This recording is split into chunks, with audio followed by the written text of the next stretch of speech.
All right, stop, collaborate, and listen. Jeff Black is here, and I got something to spit and something. They'll grab a hold of you tightly, flow like a harpoon daily and nightly. Will ever stop? Well, that's on you. So here we are. This is Jeff Black, and it is an excellence cartel takeover of Elite Physique University. I am joined by the mighty John Gorman, Gramps, Jason Theobald, but he's beautiful, and then the sleek and sexy Jeffrey Sue. What's up? Today, we are going to talk to you about why you would want to quit your job and become a full-time coach, because each of us had jobs before we started chasing our passion. But I want to start this the right way. I got a white trash energy drink. Boom, bitches. All right. Well, welcome to the Elite Physique University. I'm going to start with Jeffrey Sue, like I always do. Sue, how's your hamstring routine going? And how's your Man, you know, I had like 2 awesome leg workouts in the last week or so since, taking, a week and a half off back in the gym. And I've been killing it, Jeff. Killed it on the hack squat. I got 4 plates per side on the Cybex hack for a solid, a couple sets of 8 reps. The thing is, from your rear by, they look good. Yeah, but from when I turn to the from side, the side, I don't know where they go. They don't hang there. Maybe I'm not posing the right way. Like, how do they look so good from the back, but then they just fade? I don't know, man. Because your rear body looks great. Your rear body looks great. I appreciate it. Business is great. New clients coming in almost like every day. It seems I'm getting inquiries now. A lot of hormonal health problems that I'm fixing, and now I'm trying to get real good at it, so I don't have to look up reference ranges and things like that. I was talking to Jason today.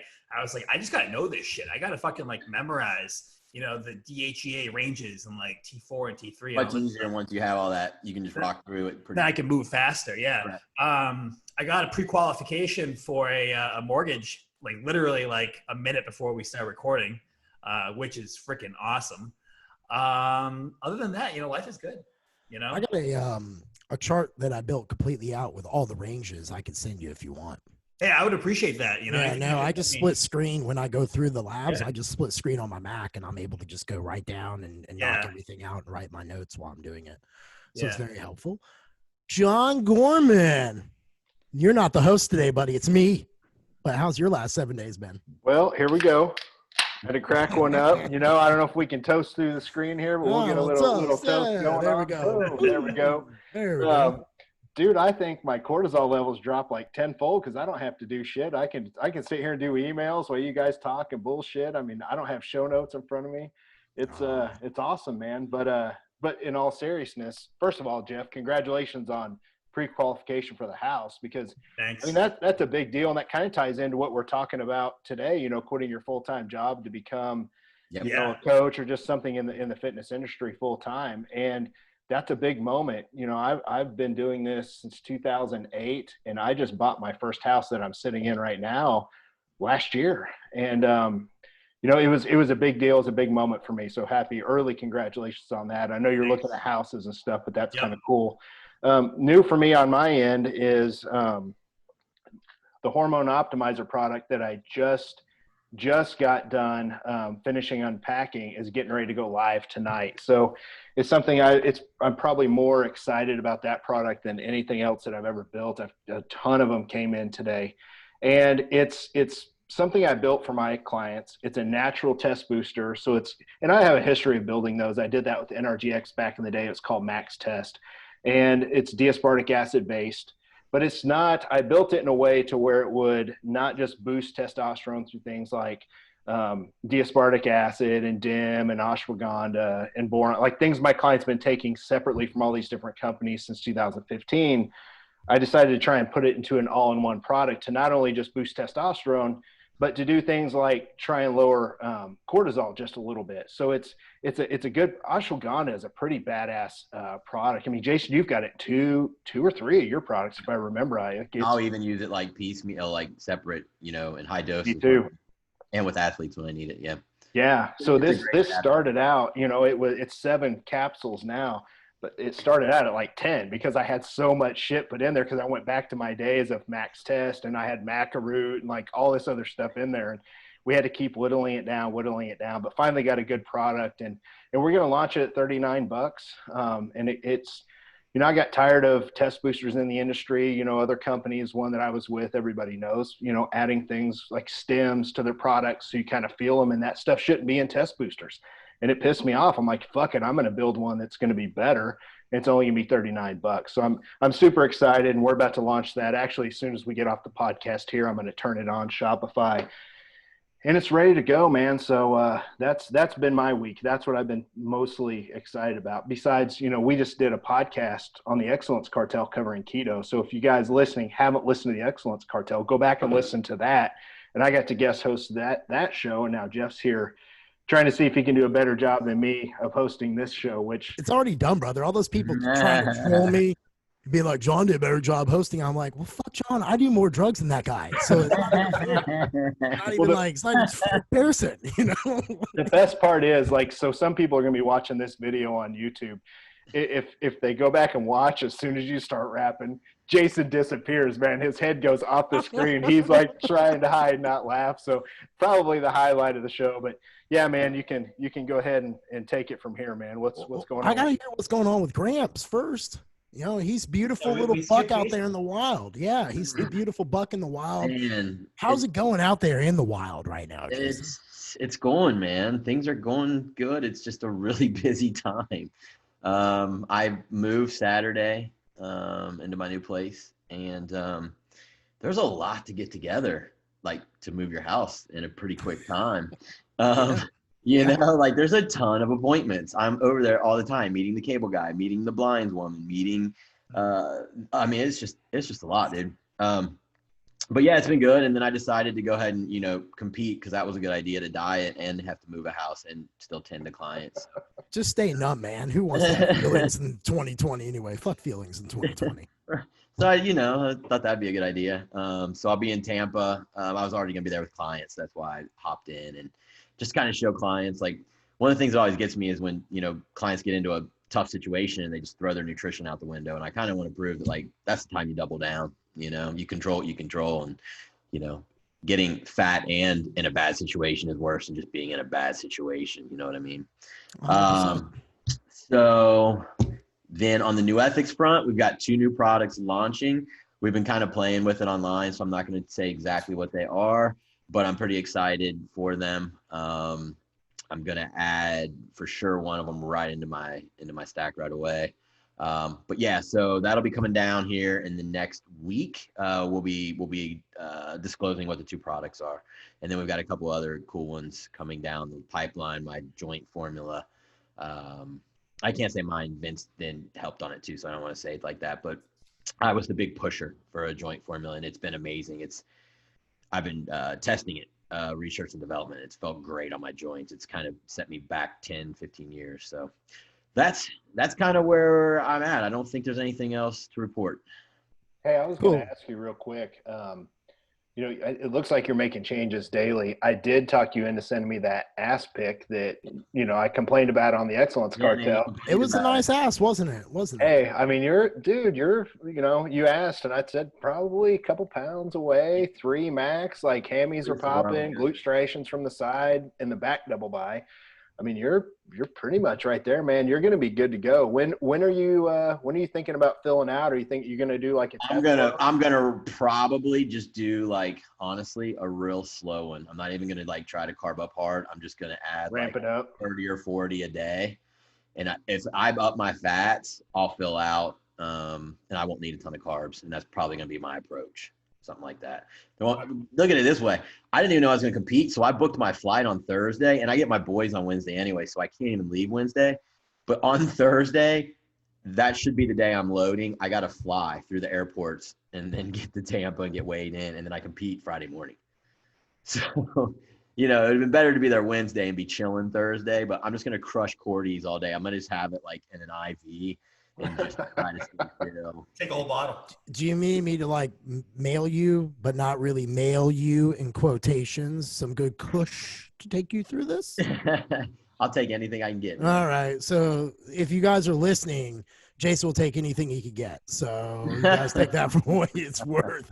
My last few days, my last few days in the Excellence Cartel, since we wrapped that up Tuesday, been a little rough for me personally. I'm pretty open and honest about my battle with depression and mental health, and had a little bit of a real bad day Wednesday, and I started. I'd already planned to do counseling today for this EDMR, so I went and did that, and it was the first time I was actually able to sit with myself in a massive amount of anger and be able to be just still and kind of like understand it. So I left, man, and I was exhausted. I had to come back here and take like a 2-hour nap. Like it. Oh, wow. Damn. Yeah. And I've never really had that. Cause like people go into counseling, and I've always gone for like me, but I'm not that kind of person. I'm not narcissistic in that term. So I started this time, I'm going in with the idea of doing it for my kids and doing it for those I love, because, it's weird for me when the way I was raised and what I went through, like when my kids hug me, it's very foreign to me. I'm always like, oh, okay, thanks. Like, and I love them, but it's just like, I wasn't raised that way. And then some of the trials, tribulations I had to go through kind of knocked that feeling component out. So this therapy, I read about it. Laura Conlon, who's a friend of all of ours, recommended this book, The Body Keeps Score. And I read it. And one of the tall tale signs is if you look at pictures from your childhood and you can't recognize yourself. And I can't, like, I look at that kid and I'm like, I'm not that pussy, like, and I just like remember like how scared and all that stuff. So it was very interesting, and I hope it's going to be good for me. And that's at least something I haven't tried, and I'm willing to try anything to always be better. And I think that's the one thing I always try to encourage people with mental health. It is a journey, much like your physical health. It just you just don't go to a counselor a few times and just dust it off and you're better. You have to kind of keep going and keep working at it. And there's always stuff to dig through. But after we even that depressing little note right there, otherwise, I'm going to send you all an ass picture of me. And then now let's get into the topic at hand. So every one of us who's sitting here, us four beautiful men, we have all had full-time jobs, and for whatever reason, there was a calling that got us into becoming a coach. There was a moment that we just said, hey, you know what? We're better use. We're more helpful to people in this capacity. And we set down that road. So how I run a show, I'm not nearly as prepared as John. We normally do it very organically, but I have notes. So we have stuff like multiple revenue streams, sponsorships, your why, cash flow, are you a leader, finding out about yourself, like strength assessment. So we have some ways to kind of keep us guided. But how I want to begin this is I want to begin with Jeffrey Sue, because I always begin with Sue. Okay. Sue, what were you doing before you decided to become a full-time coach, and what made you quit? Because there are a lot of people that we talk to on both podcasts who they want to become a full-time coach, but they don't know like the client number they're looking at. They don't know what sign from the heavens of the sun parting and everything else in between to make the jump. So what was that like for you? Well, I'll begin with my undergrad education. So I have a formal education in finance. I have my MBA, but that was obtained later on. But I went to school at Bentley University in Waltham, Massachusetts.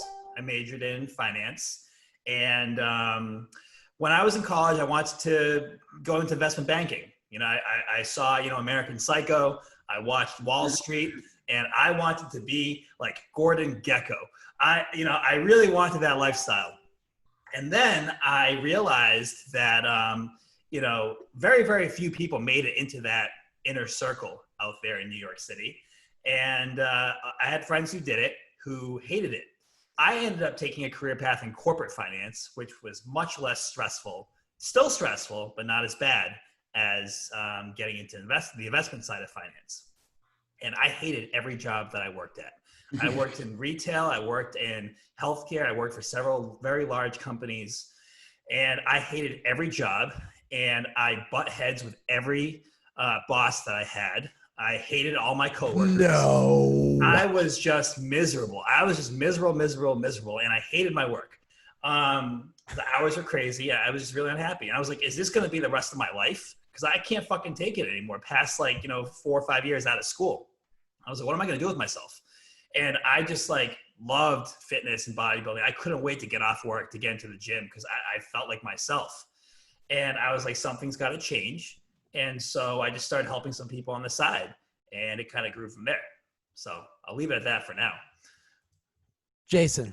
Yeah. What about you, man? We all know, well, most everyone knows that you're a lawyer and you just used to go charge Capitol Hill in all your cases. So give us a little bit about how all that went down when you decided to make that jump. Because I remember that was a big decision for you because you always played it kind of safe to some degree from what you said.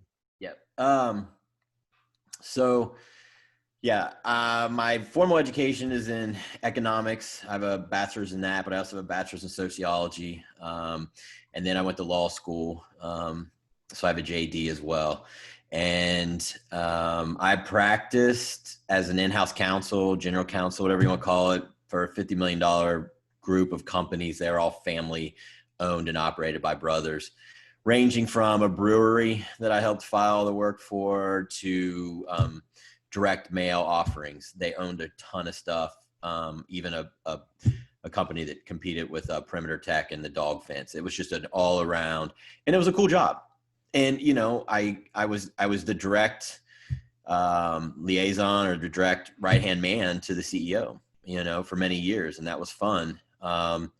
But, you know, I was always getting asked to help people with their bodybuilding and their diets. And so I started doing that on the side, and I wasn't charging people. And, you know, Steph was like, man, you're really good at this. I bet you could make money doing this. And I was like, oh, yeah, you know, you're probably right. And so we set up a little business, and then it just grew from there. And way back in the day, dating myself, but I would just have people come to the house on Sundays, and I'd work all Sunday.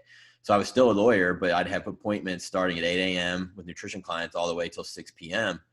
And, you know, that was going cool. And then kind of the like message boards were blowing up, and, you know, I got to online coaching, and I got rid of the, you know, the in-person stuff because I didn't want to spend all Sunday meeting with people. And as it giant just grew, I was still a lawyer. So I got to a point where I'm having, you know, 150 clients, but I'm trying to still go in and work an office job and be good at that too. And, you know, as I got more into coaching and I got really good at it, I stopped giving as much effort to the legal job. And, you know, people see that, you know, the CEO saw it. And so about 15 years into it, him and I had a heart to heart, and he just kind of said, I don't think your heart's totally here. You can work from home and bill me. We're going to, you know, do it that way. And I said, you know what? I agree with you. I'm not here 100%. My business, all that's what I need to be doing. And he's like, yeah, I agree. And so we parted ways in 2017, but you're right. I held on way longer than I needed to. You know, but I wanted that steady income. I wanted the benefits. And so, you know, all that, and it wasn't a hard job, and I liked it. It just wasn't my passion. So, you know, I could have quit probably 8 years prior, to be honest with you. Scooby Prep was making plenty.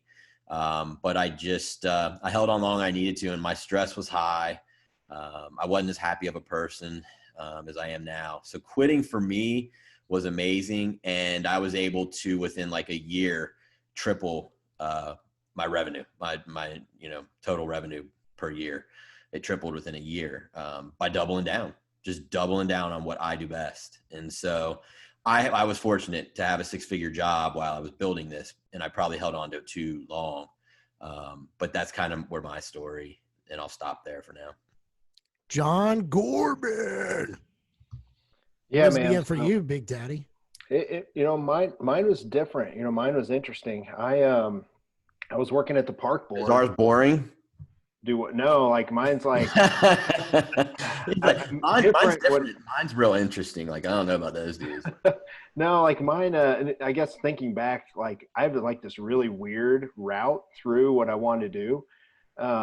Because I've done so many different things. Like I just couldn't figure out what the fuck I wanted to do. And all of a sudden I fell in love with bodybuilding, and it just ended up me being so passionate about bodybuilding that I was able to just kind of steer my way away from what I wanted to do. But I just kind of have this mentality where I'm kind of all in, all or nothing, and I'll do something and get completely burnt out, and then I'll move on to the next thing. So like leading up to this, I guess that's kind of what I meant by different, is like I couldn't really figure out what the fuck my purpose was.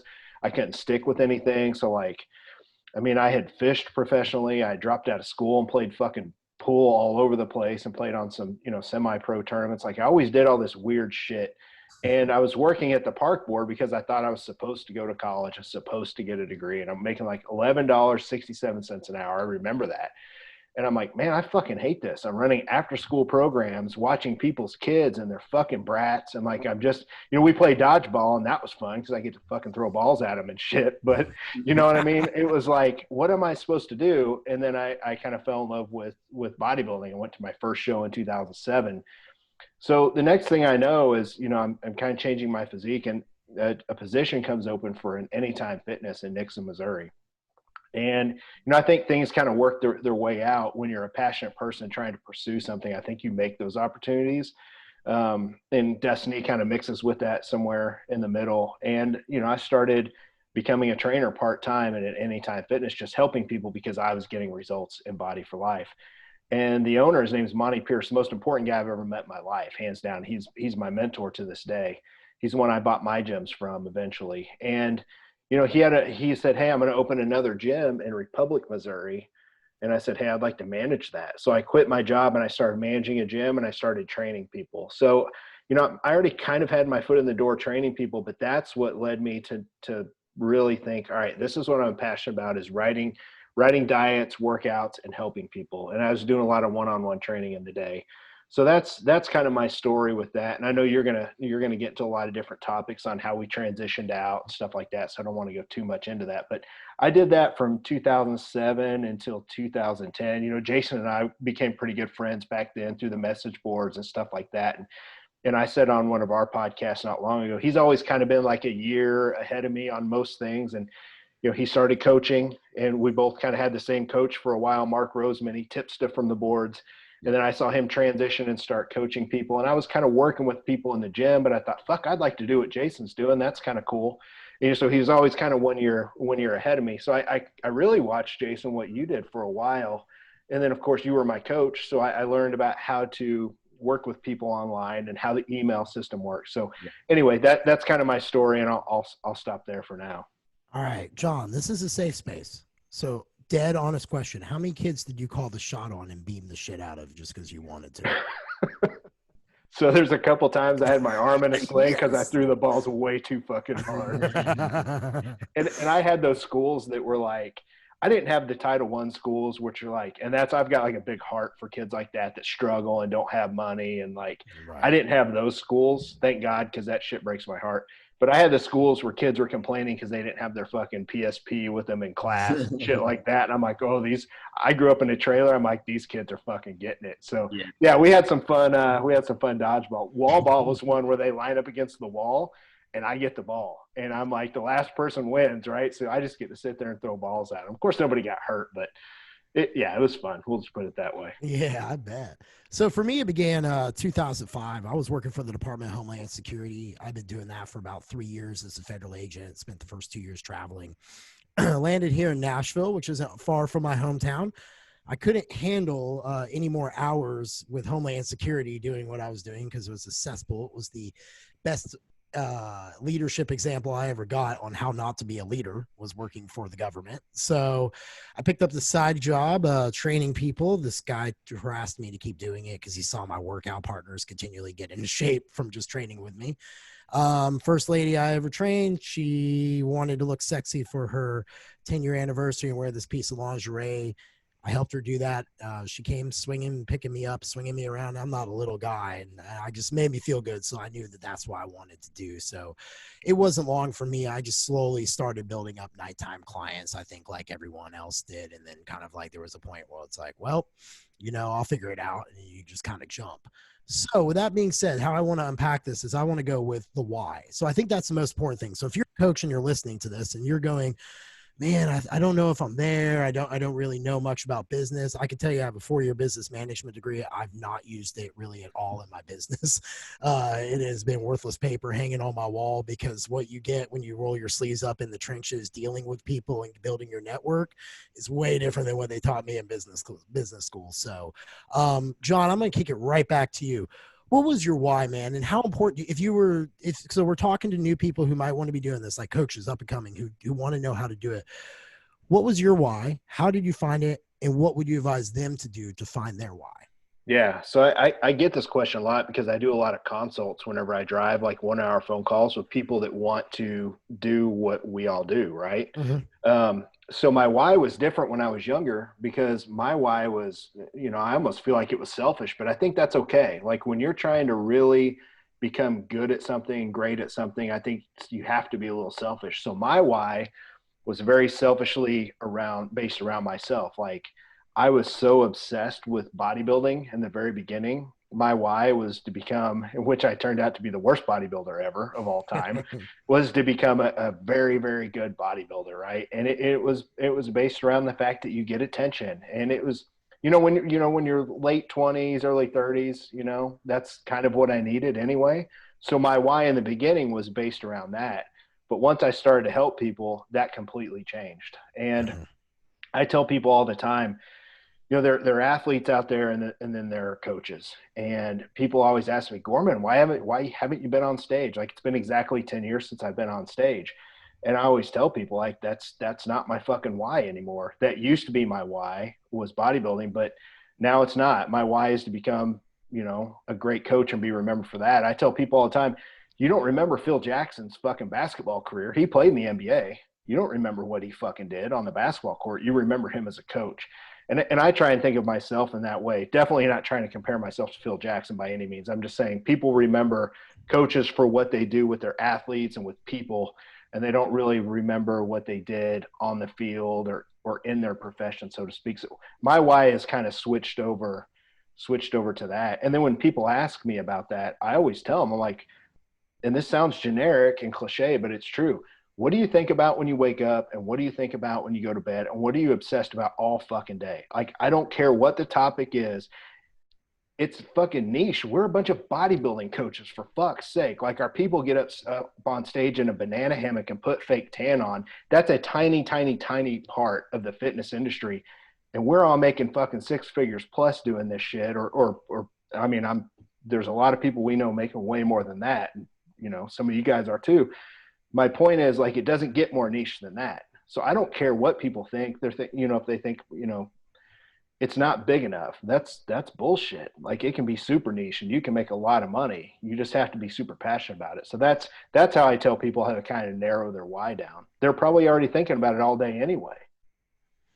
That's a really good advice. I like that. Jason, what about you, man? Speaking of niche, that was like your thing with the hormone classes, right? Like it really, I want to talk about some revenue streams. If we kind of get there, I have some key things I want to talk about, but that was something that kind of like here this last year and a half really kind of put you on the map. It took you from the bikini coach that you're being known as to being someone who could actually like do some, fix those coaches who were talking shit about you. You were fixing their clients left and right and turning them back around. So give a little insight into that, man, about like your why and how that developed. Like we already know like, the past and like why you got into it because you thought you could be good. You built it up and you knew you could jump. But how did that why evolve for you? Like, and I want to paint the picture of it evolves as a coach. You start with one way and it keeps changing as you move. It actually hasn't evolved. It's just been applied differently. So When I got into coaching, it was always, I just liked seeing people succeed where they couldn't on their own, but the talent was there. Like, that's always cool to me. So that was like always my why. And then basically as I've gotten to, do the hormone classes, it's the same thing. Like, these people come to you and, they can't get it done on their own. They're in a bad situation. And then when you actually give them their life back, it's pretty powerful. So the why has always been the same. It's just I applied it differently because I saw a need, Sue, what advice would you give based on that to someone who's like sitting there? Because I know you do a business class, which is usually full every time you've ever done it. So when you have these coaches who come in there who are looking to maybe springboard, how do you talk to them about their why, and what advice do you have for them going through your program? Well, I always say that your why sort of leads into your values, and that leads into your brand, because each of us has a feel. Like our brands, like Scooby Prep, First Call Fitness, or Team Iron House, or John, your coaching business, we all have a certain feel. And that, especially because we are entrepreneurs and sole proprietors or leaders of our teams, that trickles down from the top. So your why kind of is the feel for your brand. And so going back to what John said, you know, the thing that you think of the first thing when you get up and the last thing you go to bed, that is like your passion. You should sort of like dig into that and be curious about, you know, how far you can take it. And for me, when I was working in the corporate finance jobs, or the reason why I got into corporate finance was to make money. It was just to make money.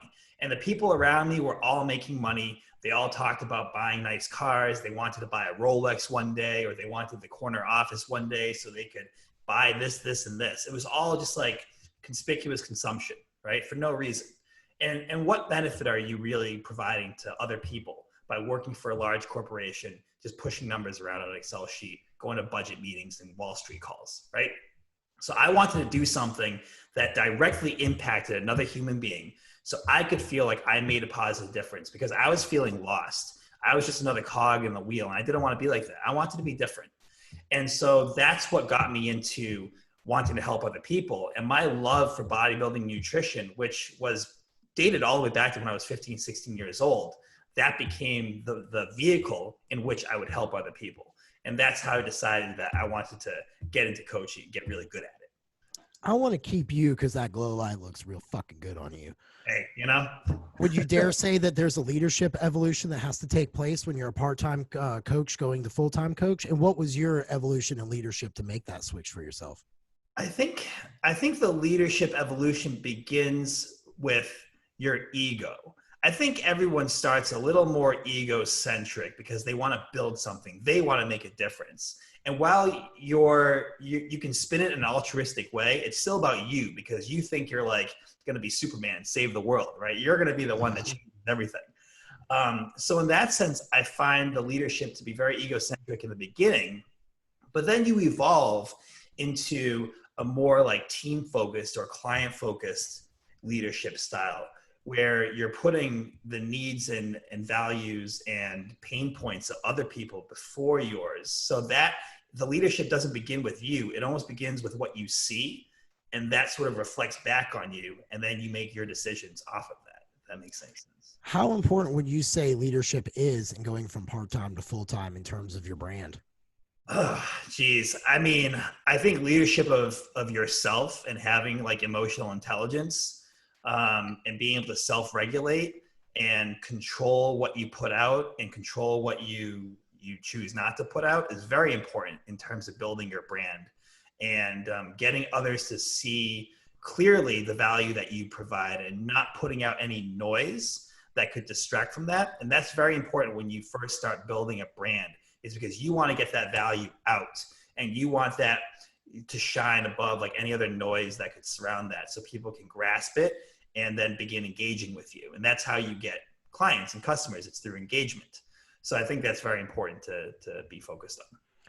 John Gorman, speaking of leadership, would you say that one of the hardest parts of being a coach when you make the transition from part-time to full-time would be leading yourself to have discipline to desk hours so you can properly filter through what you need to with your clients to stay on the ball? Because the number one complaint we hear about in the fitness industry from coaches or people who hire us is they have coaches who don't hear from for days. You know what I mean? And that's usually the marker to me of a trainer who's part-time or very amateur. So how in your leadership journey, would you say that was a pivotal moment for you, or kind of give me how you evolved from being that guy at Springfield and then you started branching out and then becoming the online monster you were, where you started going after Cliff Wilson? You guys had the battles of Missouri going on in there. Yeah, so that was fun time. So back to one of those things that people complain about with coaches, they don't hear about them for a long time. I remember when I worked with Jason, one of the key things that was big about him and the word of mouth with Jason is like, everybody's like, holy fucking shit, his response time is through the roof. And I always remember that's like 2008, 2009. And I remember that, and it stuck with me, right? So to this day, if I'm sitting here answering emails and I see this, is just like a little tip, and this is genuine, by the way. If I'm sitting here answering emails and I see them pop up because I have a Mac, I'll see one pop up in the top right-hand corner. If I see that somebody's inquiring about me, like to use me as a coach, I'll finish that email I'm on and I'm going to go right to them right then and there. I'm going to make sure they have all the information. They have enough time, so I'm not emailing them back at midnight when I'm trying to catch up on work. And I will make the time right then and there to let them know, like, hey, listen, I answer my emails every fucking day. Like, I don't go to sleep with an email in my inbox. I just refuse. And I've got friends that I'm really close with too. Like, they're close friends. And I'll email them and I won't hear back for 2 or 3 fucking days. And I'm like, dude, if you can't even get a hold of me in 2 or 3 fucking days, you're sucking with your clients. And that's just, so to me, I'm a competitive person. So I know it's an advantage over them. Like, I just know that it is. And I will always take that advantage over them. And the other thing you talk about being organized, like, this is my book here. You guys can see it. Like, this is my to-do list every day. I've got certain things written down, and I don't go to bed unless that shit's checked off. So I make sure I stay organized that way. I mean, if you think about all the stuff that we're all involved in, I mean, I've got a supplement company now. Jason and I have the Elite Physique University seminar that, I'm getting emails right now pop up in front of me, like people are buying tickets. Like, you've got all these moving parts. You have to be disciplined. So there are a lot of athletes out there that think because they're decent bodybuilders, they have a decent physique, they have the chops, they have what it takes to become a coach. And you're great in the gym and you're great with your own shit, but you can't run a fucking business. And I love, that's my competitive side, because I'll never be competitive on stage, but I will punch people in the throat when it comes to business. And that's what I think separates people. And we all have that because we're all organized. I guarantee if I send somebody an email, you guys are going to answer it tonight, probably within an hour or two. So it's just an advantage to have. So that's how I stay disciplined, because to me, Jeff, it's a competitive thing with the other coaches. 100%. The discipline to the desk, I've noticed, is the big difference for people being like sub $50,000 a year trainers and those who manage to get past 6 figures.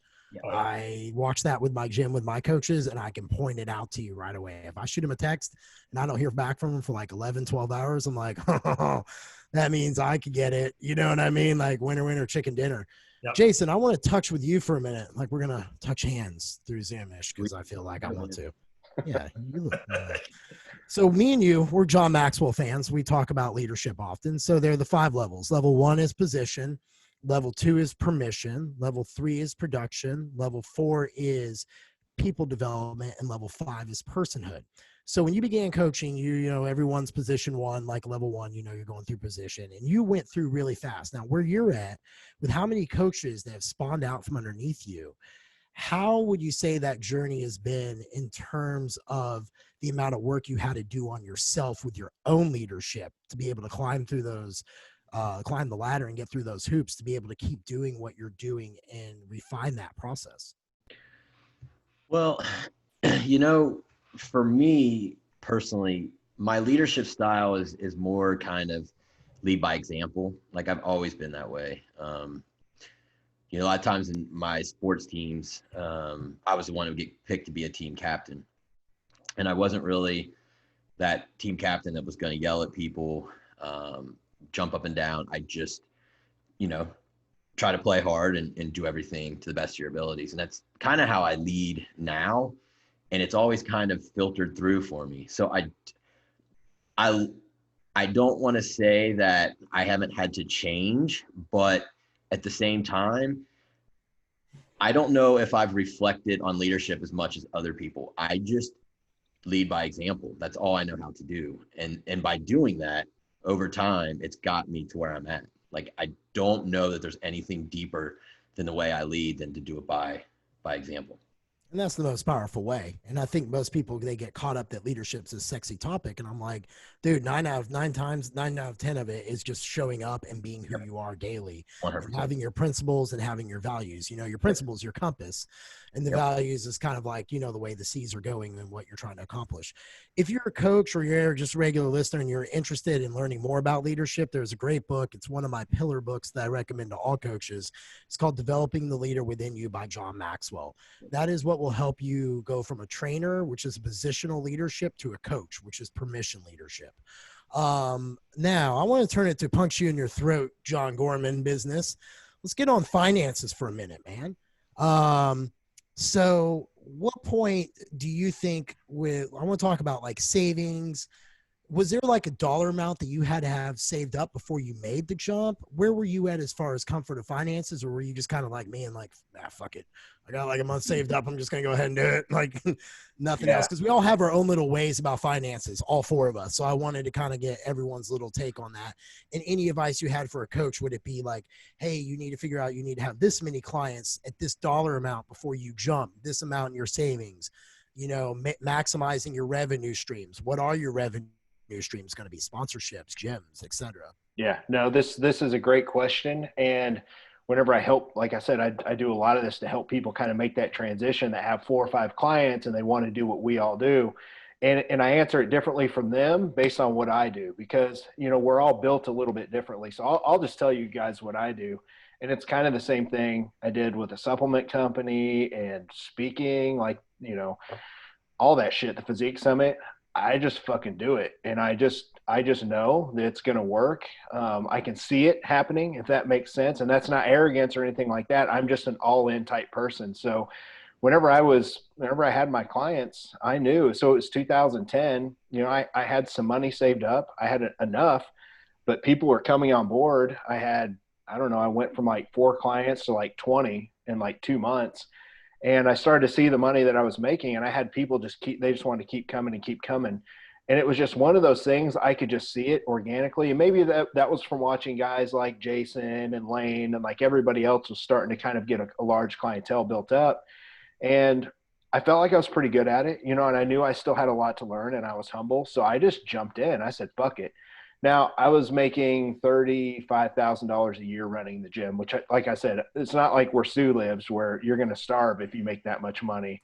Here in Springfield, Missouri, it's kind of like Kentucky where you're at, Jason. Like, you can live, like you can survive on that. You can get a $700 apartment that's actually pretty decent, and you got plenty to, you know, if you're not a dumbass, you can go out. I was living in $600 a month. Yeah. Not Sue's $2,000 shithole up there in Massachusetts. So, I mean, I knew, you know, I was making, you know, at that point I was bringing in like, I don't know, fucking $4 or $5 grand a month for a while. And I just knew I could do it. So I had a little bit of money saved up, and I just jumped in and I just went, because I knew, well, worst case is I can just go get a fucking job somewhere. But I didn't even worry about it. And that's just kind of the type of person I am. It's the same with the supplements. Like, I dropped a bunch of money to start the supplement line, and I knew that it would be okay. And I could just see it kind of happening. But I don't recommend that for everybody, because some people have fear. I just don't have a lot of it, and that can be a bad thing. So what I tell other people to do is like, listen, make sure you have enough. Do it the smart fucking way. Probably what Jeff would tell everybody, Sue. Make sure you have 6 months of money saved up in your account, to where if you had to live off money, you've got 6 months saved up and you have that worth it ready. And then, you know, whenever you make that switch, if things don't work out, you've got a backup plan. But I also tell people, you don't want to go in with 5 clients and quit your job and try and make a full-time living. You need to do it the way that I did it. And I got to the point to where I couldn't do both jobs at once. My job at the gym was suffering, and I didn't want my job as a coach to suffer, because that's what my true passion was. So I was good to Monty, my mentor at the time. And I said, hey, I can't continue to do both jobs. So I gave a 60-day notice, and that's when I switched over. And what I also noticed is whenever I switched over, I was able to go in whole hog, 110%. And I really tripled down then. And that's when it's really started growing.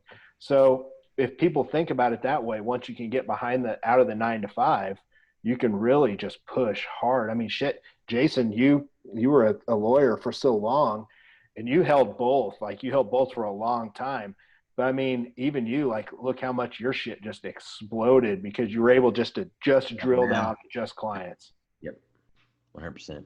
That's a damn good answer. Sue, I remember you sitting on my couch back in September of 2019 after that horrendous leg workout that Austin Stout and I brutally put your CNS through. And you were talking about how the roller coaster is with clients. You know, you get up to like 100, and one day you wake up and you're down to 65, and then the next day you're back up to 82. So knowing what you know now, as far as, because you scaled and ramped and flew off like a 747 when you kicked off your business, compared to I think mine and everyone else's who were kind of steady builds that stayed up. You've managed to go like a roller coaster, up, down, all around. So what advice would you impart on a new coach who's considering leaving their job for a full time, knowing what you know now about how really rocky of a road it is? Oh, geez. Well, first of all, know that when you have a cushy, 6-figure corporate job, there are leaders there that are at the helm making decisions and to keep the company afloat. And you have a 401k, you have, your health insurance covered and all that stuff. And while the 9 to 5 may feel like a cage, it's a pretty safe cage. That's why people stay in it. But once you are outside of that cage, you are the captain of your own ship. You're flying the plane. So if your altitude meter breaks, goes out of control, you go to a nosedive, guess who has to pull you out before you crash? You. So that's the risk you take. And I knew that coming out of corporate financing, going into my own, owning First Qual Fitness. And so that's one of the reasons why I went back and got my MBA, because I wanted something in my back pocket just in case.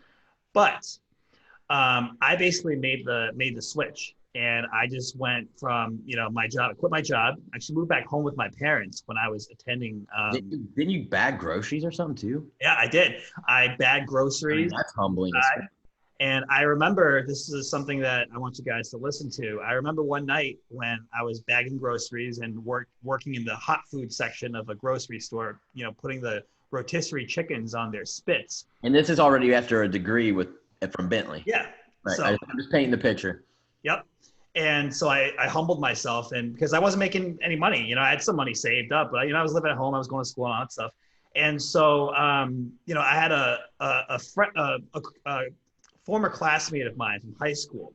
His mom came in and saw me working at the hot foods bar and said, "Oh, so this is what you're doing now, huh?"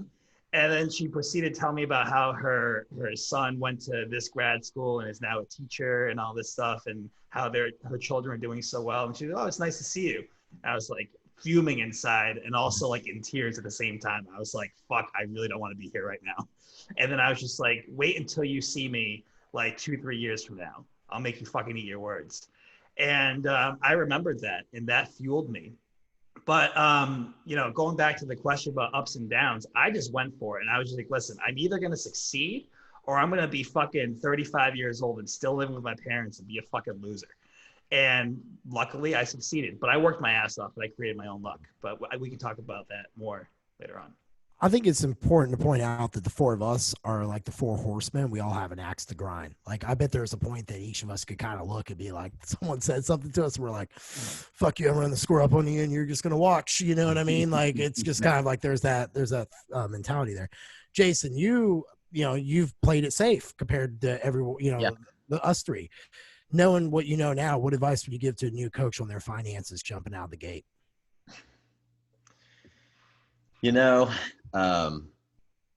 I still think if you have income and you can work a job and do your coaching well. I mean, I was doing mine at night after being a lawyer all day. I'd go train and then I'd come home and sit at my kitchen table till midnight or 1 a.m. And if you can do both so that you don't have to be stressed, then do it. That's my opinion. I never had a want for anything. I had a 6-figure legal job, and I'll just tell you, I was at 300K before I even decided to quit that legal job.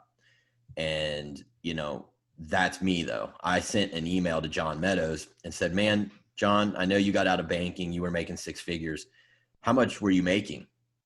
And I hope he doesn't mind me sharing this, but he literally opened up his spreadsheets and sent me the picture, and he was at 274K. And so I said, well, I'm beyond that. And he's like, it's time to jump, brother. And so, that was kind of cool. But I think honestly, if you can work and have some sort, because here's the thing, you don't want to be that coach who goes in and starts going, oh, I'm discounting my rates, $75 this month. Yeah. I've only got 5 slots left. Bullshit. You got like 35 slots left. You don't even have 2 clients. Like, you don't want to be that person. You don't want to devalue your info. So look, I just have a different take on it. If you can have some other steady income, even if it's a part-time job, do it. Because like I said, I was running the law department for $50 million of companies and still able to put out a good product, because by the time I quit, I was well known in the coaching field to put out a good product. So I was doing both. And so if you really want to make it and you want to have a really good business and you don't want to feel stressed, get a part-time job. It's not that hard. All right. Well, we're rounding down to our final 3 questions. I want to, there it is. I can hear myself now again. And I'm not even high. All right. So I wanted to Jeff, hold on one second. I want to reiterate something to people listening real quick. No, I'm not holding. No, just go ahead. Okay. Listen, all of us, okay, had some way of ensuring our success that we wouldn't free fall to our deaths, okay? Like Jason said, he held on to a very, very lucrative, high-paying, secure job, okay? You know, Jeff and John both had jobs. You know, I had my MBA to fall back on. I had, you know, thankfully my parents allowed me to live with them for 2 years while I was in school. We all had our own guarantees, our safeguards, okay? So while, you know, like for myself, I took a riskier move. I was like, fuck it, sink or swim, you know? But I could still fall back on my MBA if I needed it, okay? So always have something that will at least put food on your table before you go out and decide to pursue your passions. Just play it smart, you know? I agree. John, strengths and weaknesses. That's something that you never really hear coaches talk about when it comes to their business, because you could be a great coach and get someone to follow your programs and so forth, but balancing your strengths and weaknesses in terms of growing a business, how did you do that? And give me an idea of what some of your strengths and some of your weaknesses are and how you kind of managed to get that plane to fly at the altitude Sue said so you don't free fall. Yeah, man. So it's something that's where I think everybody really needs to understand their DNA top to bottom. Like, you have to be able to look at yourself in the mirror and be honest with what you're good at and what you suck at. So early on, like it doesn't matter. There's all kinds of strengths and weaknesses. I can give you an idea of whenever it comes to work, like, you know, you mentioned we all kind of had an axe to grind. Like, I've got this very large chip on my shoulder. Like, that trailer park I grew up in, that motherfucker still sits right here, right? So using the ability to just work fucking harder, drink these and stay up all fucking night and work harder. If I think I have to do that to become better than another coach out there or something at some point in the beginning, that drove me. And it was Cliff Wilson for a long time. Or another coach knows more than me. I don't necessarily hate him, but it drives me. So when Jason started to come out with more of the hormone-based talks and stuff like that, I'm like, I need to step my fucking game up because this is the next level. This is where we're going. And you guys talk about it on your podcast as well. So I have that ability to just work extremely fucking hard. And a lot of people, they're not going to put those kind of hours in. They hate it. So you have to be honest with you out a little bit more. But whenever it comes to weaknesses, there's a lot of shit that I'm not good at that I don't try and do. Like when it comes to making graphics or am I trying to look like fucking, you know, the next model on Instagram? Like, I don't try and become something I'm not. I just triple down on the shit that I'm good at. And that's just hard work, putting out good information and taking care of my clients. And I've just kind of built my business on that. I mean, it's what drives me. It's what I know I'm better at than a lot of other people. And that's what gets my dick hard, so to speak, is I know I can concentrate on my strengths. Yeah, tell me the rest of the question, man. I'm old, so you got to tell me. If it's like a 2 or 3 part question, dude, you got to listen. I like to throw multiple depth things so we could go down a box and just keep going. No, but what would you say real quick that was one of your weaknesses that you had to work through early on? Ego, man. Like, ego is definitely, Sue, you brought up ego. With that large chip on your shoulder comes issues with ego. And it was one of those things that, you know, I think it changes with age for not everybody, but with me, it changed with age. So I was able to not make everything about me as much as what I figured out was I started making way more money. Things started exploding and getting way better when I stopped making everything about how can I become a more successful coach? How can I get more attention? Like all that kind of stuff. And I started making about, how can I just make sure I'm taking care of my clients better than everybody? Then yep. You know what I'm saying? Like that, then I became a better coach. How can I admit that Jason fucking 2 years ago knows and still knows more about hormones and blood works and how the system of the body works? If my ego is too big, I mean, here's the thing. Jason and I are putting on this Elite Physique University seminar. You know how many fucking coaches in the area will not attend because they won't admit that they need to know that information? That's ego. And that in the beginning was bad for me. And once I let that shit go, I started opening my mind up to all these different ways that you could diet and train and do all this different shit. And when I did that, it was a game changer. And I still have an issue with ego. Like, dude, I've got issues with fucking first form. Let's not lie. Like, I've got shit over there. Yeah, he gets a little salty. I can tell. Don't think there's not fucking, you know what I'm saying? There's an axe to grind, but I have to check that because that's not necessarily a healthy thing. So it's a balance thing. You know, it's my podcast. I can say that shit if I want to. You know what I mean? But it's the truth. Tonight it's mine, motherfucker. That is true. That is true. Jason, biggest what was the hardest weakness for you to overcome, and how did you work through that? Because you're like Grand Mac Daddy of us all. So your strengths are pretty bulletproof. You got a good head on your shoulders, good background. I think everyone knows your strengths, ability to learn a topic and be able to regurgitate it in a way that 95% of people who listen to you are able to understand and apply.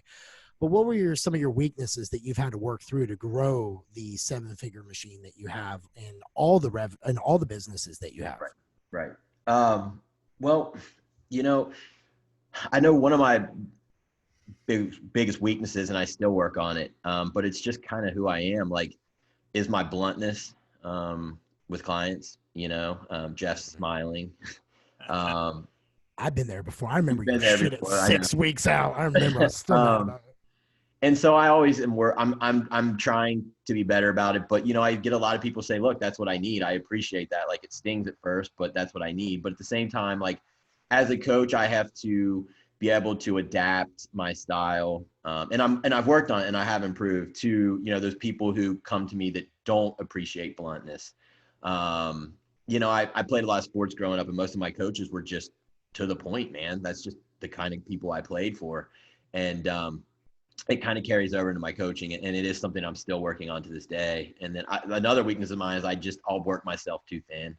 If someone comes in and their story is just heartbreaking, and even though I'm on a hold, I'll be like, fuck it. I know I can fix you. And, so that tends to sometimes put me up against the 8 ball, and then I'm always feeling rushed and stressed. So I'm working on that where, like, at least this year I created a wait list, and I've never done that. I've always just been like, let's roll, and it got to the point where, man, I just couldn't catch up. I always felt like a salmon, like swimming upstream. And so those are like 2 big weaknesses that I've been working on. And I'm sure there's many others, but those are the ones that I'm still working on and trying to improve as I go forward as a coach. Yeah, I also want everyone to take away something. You're hearing 4 people tell you that about 70-hour work weeks is kind of the normal to be able to every day. There's no day I don't work. Yeah. You're always doing something, whether it's I'm at my desk Saturday morning and Sunday morning, at least by 3 or 4 hours. So, and then I get to enjoy the day. And that doesn't mean emails don't stop coming in. Like, by Saturday night, there's more. Yep. So that's just part of it when you go to become your own boss. That you get freedom to be able to pick when you do that. But it's a workhorse, that you've got to continually put into if you want to be recognized as one of the best. Sue, I want to turn to my next question. I got one that's, I think, going to be a great way to finish this podcast up, but I'm going to give you the lame duck one beforehand. But how important do you think that content creation and marketing is as a new coach when you're coming out? Oh, geez. Wow. This is something that if anyone follows me on Facebook or Instagram, content creation and marketing is something that I view as a 24/7 machine. You have to have a channel basically that is on 24/7, whether people are watching you or not.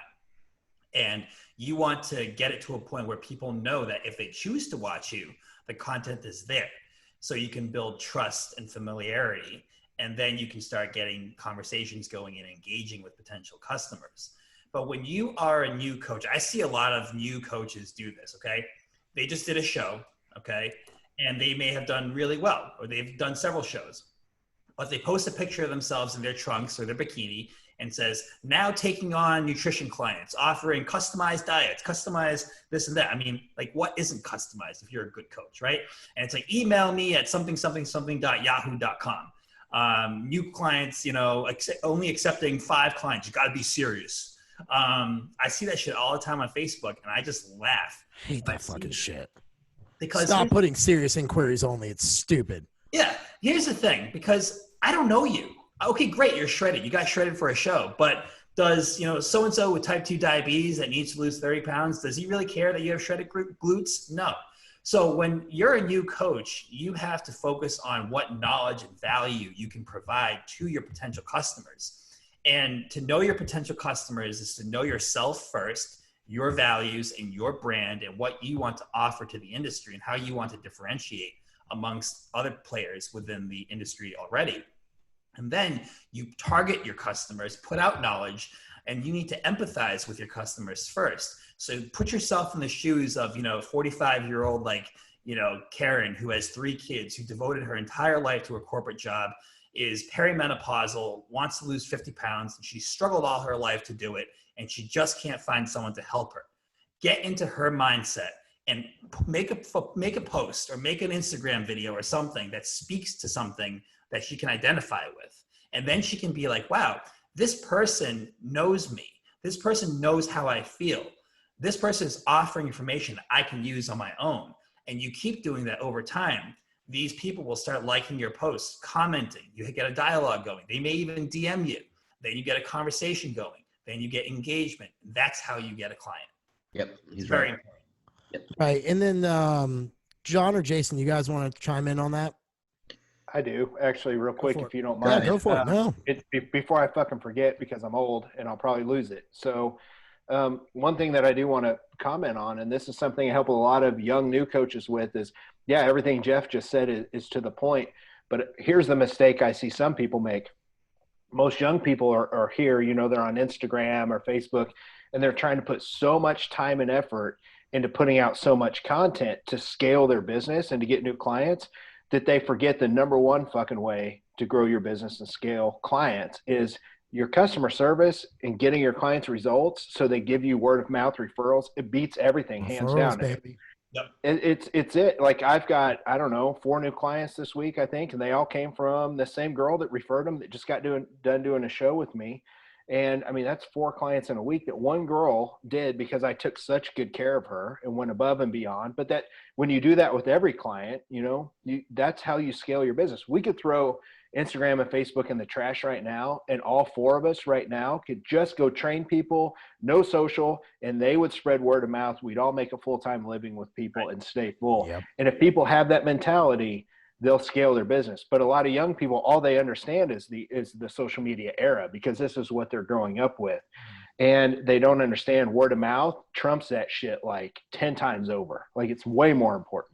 Yeah, no, I agree, because I love it when a client comes to me referred from another client, because they know what to expect. So they're so much easier to just coach them through the process, because they're aware of your offense that you run. They've heard the great things you said. They know that you're a coach at heart. So it's just an easier sale. You don't have to spend but 5-10 minutes on the phone with them, fire them up, and then get their paperwork and go cranking. Jason, you take a little bit of a papa status when it comes to content marketing. You just very vanilla. You just post it and just move on. You don't really enhance it with any marketing ads or anything like that. It's just straightforward word of mouth.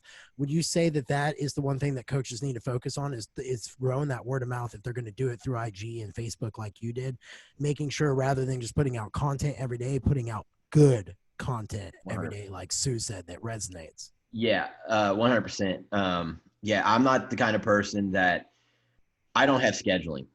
So I don't come up with some bullshit post that I really didn't want to post because my alarm went off on my phone and said it's Thursday, I have to talk about something, nutrition. If people do that, it's great, but I've never done it. I literally put out info that I know is good. It will be hard hitting. People will want to hear it, but it might not be every day. And I think that's me though. I think you have to be authentic. Like, you have to put out good info, but stay authentic. One of the best compliments I get is the way I am on my Instagram and my social, that's how I am when people meet me. And so, if you can be that way and deliver good info, it's always worked for me. And I've never had a scheduling where I've forced information, ever. And that's just how I've worked it. And it's worked well for me. If you guys don't mind, I want to add one thing to that real quick. So if you go and look at Jason's posts, or I know you and I are just very similar. Like, I know both of our posts, there's a lot of just storytelling in there, and it's nice, quick, and short. You might post a picture of Megan. She's, getting ready to do that show with you. I'm getting ready to make a post of a client of mine where it's a picture side by side where I took pictures in the morning and I took them at night, and I wanted to compare if he looked better with or without water in them. And it's going to be a real quick, short post, and it gets the point across. And it's not this thing that's all planned out to be fucking perfect and like, you know, over filtered and all this different shit, but you're storytelling. So, right, my post, Jason's post, and you guys do the same thing. We're giving a little bit of information. We're showing how we do our job. And that is more important because you're storytelling yourself as a coach. And I tell people all the time, if you're a trainer or a coach and your friends go and hire another trainer or coach, you didn't do a very good job of storytelling or showing people on social, this is what you do for a fucking living. But the post can be short and sweet. I mean, go look at Jason's IG right now. You've probably got a picture of a client up. You've probably put a few things on here and talked about how you fix gut health, 3 quick steps. And it's just like one thing real quick. And it just over and over and over again, people understand if they need to fix their fucking gut health, Jason's the guy to go look at. And it's just short storytelling. It's that simple. Exactly. 100%. Double down and triple down on what you're good at. I'm going to say one thing before we wrap up with my final question. Anyone who knows me or follows me knows I love reading. And I have a continuing education day, and it started with an hour, 1 day a week. And I would sit down and force myself to study a topic. And if I didn't feel like I mastered it, I would keep going until, like, if I were to run across someone in the street and they were to ask me about it, I would be able to talk about it to them. I also write. If I learn something new, I'll write about it because it helps cement it. I'll go talk to people at the gym and so forth. So in a lot of my ways over the past 2 years of reading all the books I do, I've read a lot of leadership and business books, but there's a saying that sticks out in multiple of them. And it is, your network determines your net worth. So my final question is going to be, if your advice to new coaches on where to start to build their network, because we can all agree that us knowing each other has been great because we've got to meet other coaches and really branch out and really kind of see stuff. So I mean, look at I'm turn that to you. That's how this podcast came about. Correct. Us Yeah. all meeting, like, you know, those are your networks. Right. And you would say, like, the advice would be to coaches, don't be shy, talk to other coaches. Like Sue's saying, Sue's saying, you know, the whole. I'm answering it. Yeah. Like, so, you know, all these like different seminars and things, like go, like, you know, John holds his, we have ours. There's other ones. There's Nutridyne has seminars. Like, go and meet people. Like, from, you know, like if you go to a Nutridyne, you're going to meet a totally different person than if you go to like one of our seminars. Go meet and grow your network, because, you know, like when I did my Nutridyne ones, I've gotten connects from that. I've gotten supplement connects. I've gotten, you know, all kinds of different, you know, things, and know people now on different sides, our manufacturers.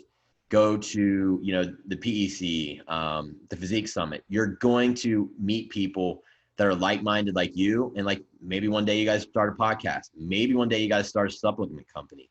It all snowballs, and your network is extremely important in this field. I still have coaches who recommend me because they don't do hormonal work, you know, and if I hadn't sat and talked to them, probably answered a question for them a time or two for free, they probably wouldn't do that.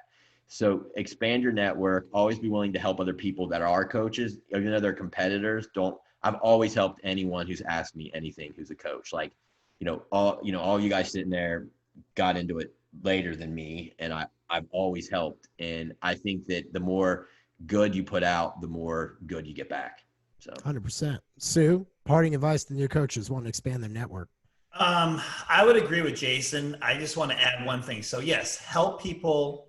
Give your time, especially when you're starting out. You're going to have to give more of your time to get your name out there and prove your worth to people, prove your value. Definitely build your network, engage with people who engage with you. You know, give people, you know, give back to people, right? If they engage with you, give back to them. The one thing I would add is know your boundaries, though, okay?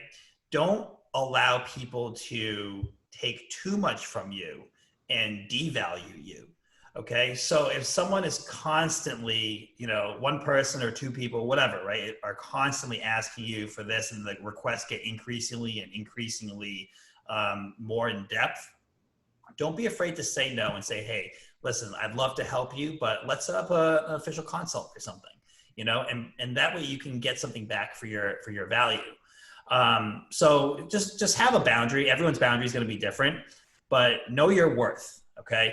Like, put it out there, but also know that you're valuable, and, you know, allow people to know that there's a line and that they need to respect that. 100%. That's really good advice. I know that that's a hard one for me to personally do because I have a natural servant heart. I want to always just keep giving, giving. And then sometimes I'm like, fuck, open up the book I told you to read 4 times. You know what I mean? Right. John, I'm going to let you carry this one out before I wrap this podcast up. So go ahead and get on your saddle, buddy, and let's buck it on in.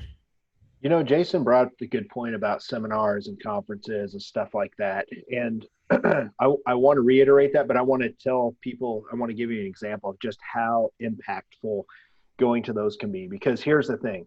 We named 3 of them, 4 of them actually. You know, you guys have the PEC, the Physique Education Collective. I've got the Physique Summit. You guys have all been to that as well. And we've got the Elite Physique University Seminar, shameless plug for that, but it's coming up. It'll be in the show notes. And, you know, Nutridyne conferences and all this other thing. A lot of people hear about conferences and they look at the ticket price, they think about traveling, they think about going to a hotel, if they've got flight, and they think about it from a money perspective. But let me just give you an example with me and why it was so important. In 2014, I went to my very, very first scientific conference. It was an ISSN conference at University of Tampa. And it was all about physique enhancement. Jacob Wilson was there. He was running the Human Performance Lab, doing all this great shit. Ben Pokolsky was there to speak, Brad Schoenfeld. And I went there, and that's also when my ego started to go out the door, we talked about earlier. And all I wanted to do was just learn so much because these guys knew way more than I did. But what happened is I met so many people there. That above and beyond was worth more than what I ever learned. And whenever I was sitting there with Leslie at the conference and I watched them speak, it also lit a fire under me. And I told her, because she knows the way I'm built, like if I want to do something, I'm just going to dig in and do it. I said, I'm going to fucking speak at an ISSN conference someday. Like I don't have the degree for it, but I'm going to fucking do it. And what that led to me starting the Physique Summit with Cliff Wilson. And then finally in 2017, I was able to go speak at the ISSN annual conference as a fucking half bro coach to a bunch of researchers. And my point with that is you'll never, ever be able to get better. You'll never be able to meet people that know more than you do if you just try and fucking interact through social media and the people that you know around you. So to me, that conference, and that's a huge fucking turning point for me because without the Physique Summit, I mean, shit, Jason and I probably aren't doing this podcast. Guys, we probably don't meet without the Physique Summit. We probably know each other through social, but I don't know you guys because you all came to that. I mean, it's just one of those things. It opens huge doors, and I just can't emphasize it enough. Go attend and meet people. You never know. It can be a life-changing deal, and it was for me. 100%. Yeah. What a way to round that out. That's great advice. So I want to get to round out with the 5 points. Number 1 is you got to find your why. Number 2 is you got to learn to lead yourself because you're going to be leading others and eventually you're going to lead a business, which means you got to constantly be refining and getting better. And that means doing deep work on yourself. Number 3 is finances. Have a plan, one that you're safe, one that you have a fallback on, and one that you can hit the gas when you need to gain ground when others can't. Number 4, be your strengths and weaknesses. Be honest. Ask those closest to you. What am I good at? What do I suck at? And if you're growing, hire to your weaknesses. Don't worry about making those things better. Hire to your weaknesses. Exploit your strengths. Keep hitting the gas. And the last one is your network. That's wild. That's big. It's huge. It's important. You guys can interact with me all day during social media, and that's cool. But when I meet people and I get to hear something really unique about them, it makes me like them, fall in love with them a little bit more, and want to continue developing that relationship. And you guys heard the advice of 4 coaches who all have multiple income streams, who are all doing very well, who work 70 plus hours a week because we love helping others. And you all have seminars because we want to give back to our community in terms of leadership, education, and networking with each other to make this industry better than what it can or better what it is and allow for a better future for the coaches coming up. Little show notes to wrap up. We have the Elite Physique University Seminar. That is September 12th and 13th.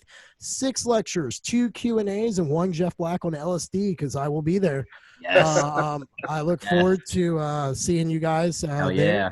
I might just pop in one of those Q&As and just be like, sure, whatever drug questions, I'll take them. But take the burden off you, clean cut gentleman. And then we have the PEC seminar that is October 16th to 17th in Denver.